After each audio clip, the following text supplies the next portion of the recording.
কেউ যদি একটা নামও লিখতে পারে, অঙ্ক ইংরেজি তো পরের কথা, বাংলাতে তারা নামটাও লিখতে জানে না, দস্তখতটাও দিতে পারে না, বরং শুধু টিপসই দেয়।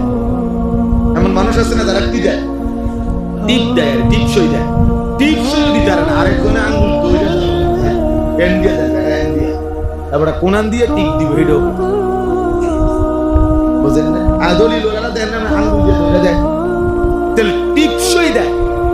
তাহলে এরকম এত মূর্খ যে নামটুকুও দস্তখত করতে জানে না, অথচ ওই লোকটাও দুনিয়া পূর্ণ ভোগ করে। ভাত, মাছ, চাল, ডাল, দালান, বিল্ডিং, স্ত্রী, সন্তান, সংসার, নেতাগিরি, মাতব্বরি, ফুটাঙ্গিরি, সবকিছু মূর্খ বকলম তারাও দুনিয়া করতেছে। মূর্খ কোনো নেতা নাই, সই করতে পারে না এমন কোনো নেতা নাই। আমি দেখছি, আমার এলাকায় দেখছি কোটি কোটি টাকার মালিক, কোটি কোটি কোটি কোটি কোটি টাকার মালিক, বেটা হেঁটে বেটার ফেফার উল্টে গেছে। তাইলে নামে এর কোম্পানির নামে ঢাকা শহরের রাস্তার জায়গার নাম হয়ে গেছে। যাই হোক, তাহলে বুঝাইতে চাইলাম একদম মূর্খ ছিল, দুনিয়া ভোগ করতেছে। তার অধীনের কর্মচারী হলো তোমার ডক্টরেট ডিগ্রি করা কর্মচারী, যে তার কর্মচারী যিনি বড় পিএইচডি করা, সে কয় ওনারে স্যার স্যার স্যার স্যার, হেতে স্যার কি এইটা তো তার বাপে জানি স্যার, কিন্তু আল্লাহ তাআলা তাকে কোটি কোটি টাকা সম্পদ দিয়েছে। তাহলে দুনিয়া ভোগ করার জন্য এই পড়ালেখা না হলেও চলবে, কিন্তু কোরআন এবং সুন্নাহর ইলম ছাড়া আখিরাত মিলবে। তাহলে বাংলা, অঙ্ক, ইংরেজি ছাড়া দুনিয়া মিলবে, কিন্তু কোরআন সুন্নাহ ছাড়া আখিরাত মিলবে না। আখিরাত তোমার মামুর বাড়ি না, আখিরাত তোমার মামুর বাড়ি না, আখিরাত কারো চাচার শ্বশুর বাড়ি না, আখিরাত বন্দেগীর বিনিময়। কোরআনুল কারীমের মধ্যে আল্লাহ বলছেন, জাযাআম বিমা কানু ইয়ামালুন, আমি আল্লাহ তাআলা তোমাকে এই যে জান্নাতের বিনিময় দিচ্ছি বান্দা, তোমার সারা জিন্দেগীর আমলের বিনিময়ে আমি আল্লাহ দয়া করে তোমার জান্নাত দিয়ে দিলাম। এ তোমার সেজদার বিনিময়। কুলু ওয়াশরাবু হানিআম বিমা আসলাফতুম ফিল আইয়ামিল খালিয়া। আল্লাহ জান্নাতি বান্দাকে বলবে, দুনিয়ার জীবন যে তুমি নেক আমলগুলো করেছিলে, আজকে তার বিনিময়ে আমার এই জান্নাতে খাও, পান করো নিশ্চিন্তে, নির্বিঘ্নে, নির্বিঘ্নে। এই জন্য প্রত্যেকটা আমলের জন্য ইলম জরুরি, ইলম জরুরি, কোরআন সুন্নাহর ইলম।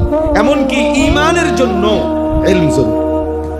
ফা'লাম আন্নাহু লা ইলাহা ইল্লা, ফা'লাম, আল্লাহ বলছে এই কথার ইলম অর্জন করো যে লা ইলাহা ইল্লাল্লাহ, আল্লাহ ছাড়া আর কোনো ইলাহ নাই।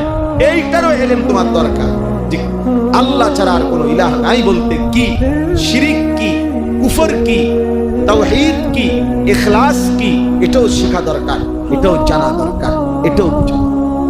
অসংখ্য মানুষ এমনও আছে যাদের জবানে তো কালেমা এটা পড়তে পারে, কিন্তু বিশ্বাসে, কথায়, আচরণে, কলিজার ভিতরে কোনো বিষয়ে সে ঈমান হারা। সে জানেও না, কোনো শব্দ, কোনো বাক্য, কোনো বিশ্বাস এমন করে রাখছে, এমন বলে ফেলছে, যার দ্বারা তার ঈমান চলে গেছে।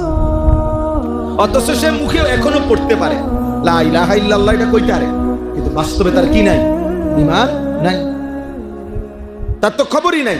আন তাহবাতা আমালুকুম ওয়া আনতুম লা তাশউরুন। আল্লাহ বলছে, বান্দা এমন হতে পারে যে তোমার পুরা জিন্দেগীর আমল ছুটে গেছে, অথচ তুমি জানো না। ওয়া আনতুম লা তাশউরুন, তোমার জানাই না, জানাই না।